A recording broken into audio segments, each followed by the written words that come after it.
Good evening, my dear students. നമ്മൾ കഴിഞ്ഞ ക്ലാസ്സിൽ ലിക്വിഡിറ്റി റേഷ്യോസ് എന്താണെന്ന് നോക്കി കവറേജ് റേഷ്യോസ് കവർ ചെയ്തു isn't it.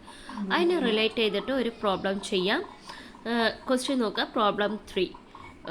The following information relates to A limited. അപ്പോൾ എ ലിമിറ്റിനെ റിലേറ്റ് ചെയ്തിട്ടുള്ള ഡീറ്റെയിൽസ് ആണ്, ഇൻഫർമേഷൻസ് ആണ് തന്നിരിക്കുന്നത്.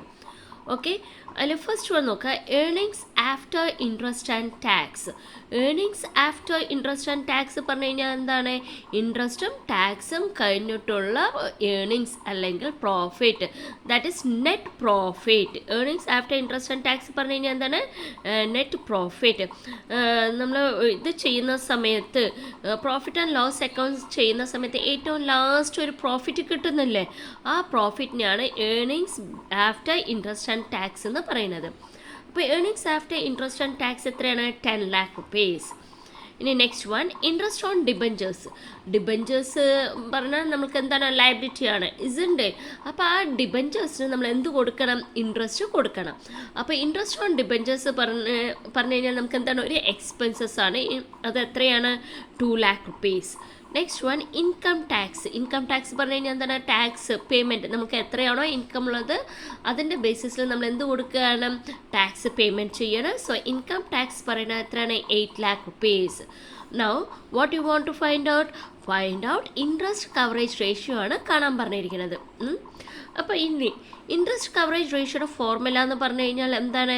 ഇൻട്രസ്റ്റ് കവറേജ് റേഷ്യോയുടെ ഫോർമുല നമുക്കറിയാം, നമ്മൾ ഓൾറെഡി പഠിച്ചാണ്. എന്താണ്? Earnings before interest and tax divided by fixed interest charges. Okay, just fixed interest charges അല്ലെങ്കിൽ ഇൻട്രസ്റ്റ് ഒന്ന് കൊടുത്താലും മതി. ഓക്കെ, അപ്പോൾ earnings before interest and tax. Earnings before interest and tax പറഞ്ഞു കഴിഞ്ഞാൽ എന്താണ്?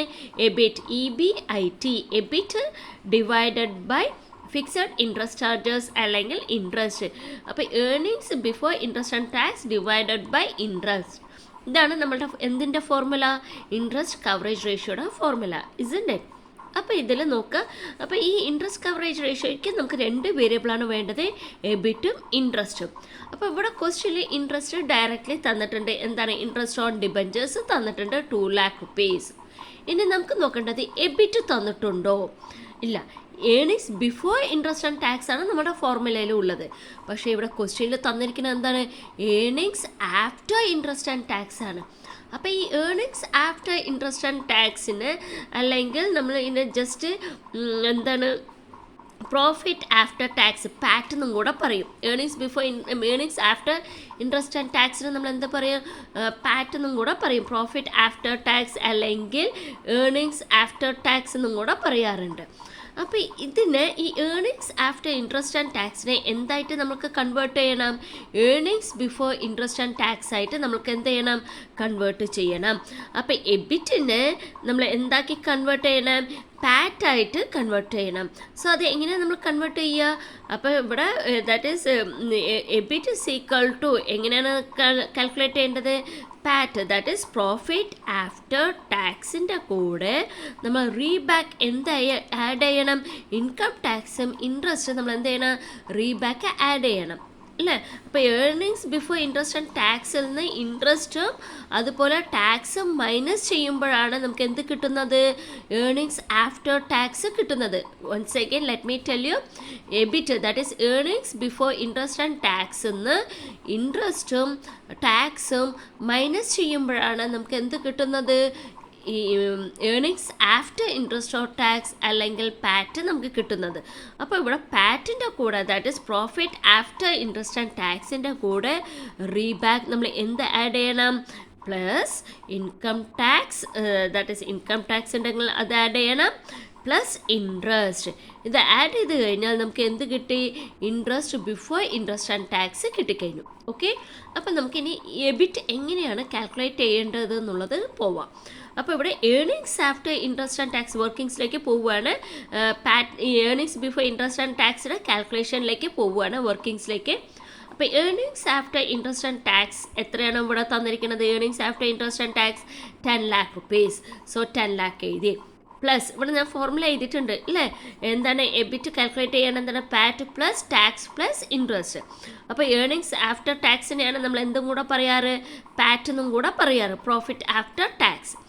അപ്പോൾ അതിൽ നിന്ന് നമ്മൾ എന്ത് ആഡ് ചെയ്യുന്നു, we have to add income tax. Income tax ഇവിടെ എത്രയാണ്, 8 lakh rupees. ആ 8 lakh rupees നമ്മൾ ആഡ് ചെയ്തു. അപ്പോൾ 10 lakh പ്ലസ് 8 lakh ചെയ്യുമ്പോൾ എത്ര കിട്ടി, 18 lakhs കിട്ടി. ഈ 18 lakhsനെയാണ് earnings before tax, earnings before tax EBT കിട്ടുന്നത്, ഏർണിങ്സ് ബിഫോർ ടാക്സ് കിട്ടി. ഇനി ഏർണിങ്സ് ബിഫോർ ടാക്സിൻ്റെ കൂടെ നെക്സ്റ്റ് നമ്മൾ എന്താ ആഡ് ചെയ്യാൻ പോകുന്നത്, add interest on debentures. Interest on debentures എത്രയാണ്, 2 lakh rupees. 2 lakh rupees add ചെയ്തു. സോ EBT ഏർണിങ്സ് ബിഫോർ ടാക്സിൻ്റെ കൂടെ ഇൻട്രസ്റ്റ് ഓൺ ഡിബഞ്ചേഴ്സ് 2 lakh ആഡ് ചെയ്തപ്പോൾ നമുക്ക് എത്ര കിട്ടി, 20 lakhs. So 18 lakhs plus 2 lakhs equal to 20 lakhs. ഈ 20 lakhs ആണ് എന്ത്, earnings before interest or tax അല്ലെങ്കിൽ എബിറ്റ് എന്ന് പറയും, EBIT. EBIT equal to 20 lakhs. എങ്ങനെയാണ്, 10 lakh rupees ഏർണിങ്സ് ആഫ്റ്റർ ടാക്സിൻ്റെ കൂടെ income tax 8 lakh rupees add ചെയ്തു, interest on debentures 2 lakhs add ചെയ്തു. അപ്പോൾ 8 lakh പ്ലസ് 2 lakhs എത്രയാണ്, 10 lakhs.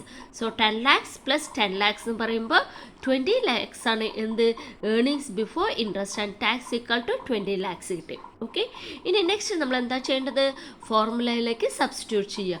നമ്മുടെ ഫോർമുല എന്താണ്, EBIT interest coverage ratio formula എന്താണ്, എബിറ്റ് ഡിവൈഡഡ് ബൈ ഇൻട്രസ്റ്റ് അല്ലേ. അപ്പോൾ എബിറ്റ് ഇപ്പം നമ്മൾ കാൽക്കുലേറ്റ് ചെയ്ത് വെച്ചു, എത്രയാണ് EBIT, 20 lakhs divided by interest എത്രയാണ്, നമുക്കറിയാം interest is equal to 2 lakh rupees divided by 2 lakh. So 20 lakhs divided by 2 lakhs equal to എത്രയാണ്, 10 times. കാരണം നമ്മൾ നേരത്തെ പഠിച്ചു coverage ratio you have to express in ടൈംസിലാണെന്ന് പറഞ്ഞിട്ടുണ്ട്. അപ്പോൾ ഇവിടെ നമ്മുടെ എന്താണ് 10 times ആണ് നമുക്ക് കിട്ടിയിരിക്കുന്നത്. 20 lakhs divided by 2 lakhs equal to 10 times, isn't it? ഇനി നമുക്കറിയാം സ്റ്റാൻഡേർഡ് ഇൻട്രസ്റ്റ് കവറേജ് റേഷ്യോ എത്രയാണ്, standard ratio is equal to 6 to 7 ആണ് നമ്മളുടെ, 6 to 7 times ആണ് എന്ത്, സ്റ്റാൻഡേർഡ്. അപ്പോൾ ഇവിടെ നമുക്ക് എന്താ കിട്ടിയിരിക്കുന്നത്, 10 times. So it is above standard ആണ് എന്ത്, interest coverage ratio. It means 10 times പറഞ്ഞു കഴിഞ്ഞാൽ എന്താണ്, ദാറ്റ് ഈസ് കമ്പനിക്ക് വന്നിട്ട് ഇൻട്രസ്റ്റ് 10 times കൊടുക്കാനുള്ള കപ്പാസിറ്റി, അത്രയും പ്രോഫിറ്റ് കമ്പനിയുടെ അടുത്ത് ഉണ്ട്.